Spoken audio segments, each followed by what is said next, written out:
What about a make? I mean, you've shared a lot of great stories already, but is there anything that stands out in your mind? Yeah, I say the one that kind of really catapulted my understanding of the power of the franchise model. I'd sold, I think, the fourth franchise that I had developed and built, and again, I never planned on selling any of these companies; it just happened. But as I was looking for another concept to franchise, uh, the Exxon and Mobil had merged, and Exxon had inherited, if you will, this franchise, convenience store franchise that Mobil had called On the Run.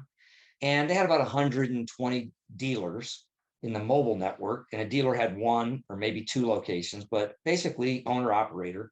But Exxon was built on distributors. Their average distributor had like 70 convenience stores. I mean, so totally different culture, environment.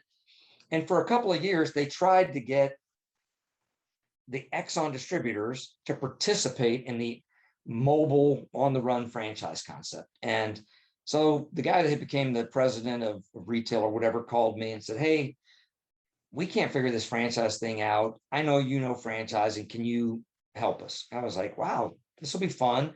I hadn't thought about going into consulting at that time. I was looking for another concept to grow in franchising, and so I went up to Virginia, to talk to them about this, and we have all these meetings and talk about it. And he's like, "When can you start?" And I was like, "Start what?" He's like, "Well, you need to move here and take over a franchise. You need to."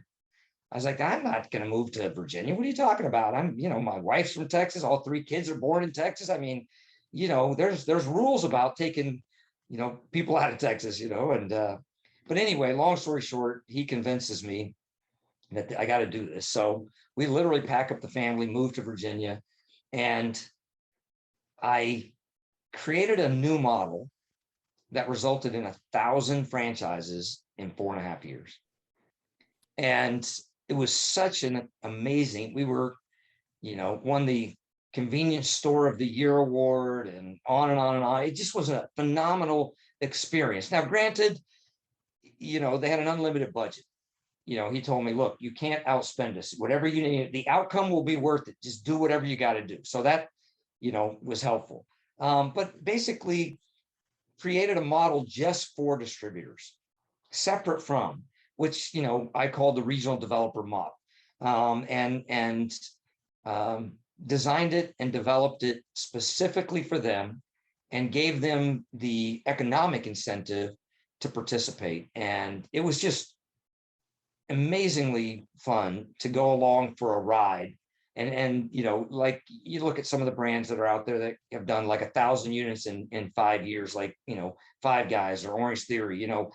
What an amazing ride. And yet, from that, I realized I didn't want to work for ExxonMobil, for the rest of my career either. Right. It's like, I'm not a corporate guy. I'm not a company man. I'm something else. I don't know what maybe I am, but too entrepreneurial, too ADD, right? I don't know, but and that's when, basically decided to start Franchise Well, and move into the, you know, teaching and consulting space. So that was a huge make that I'm very proud of, and really glad I had the opportunity to do.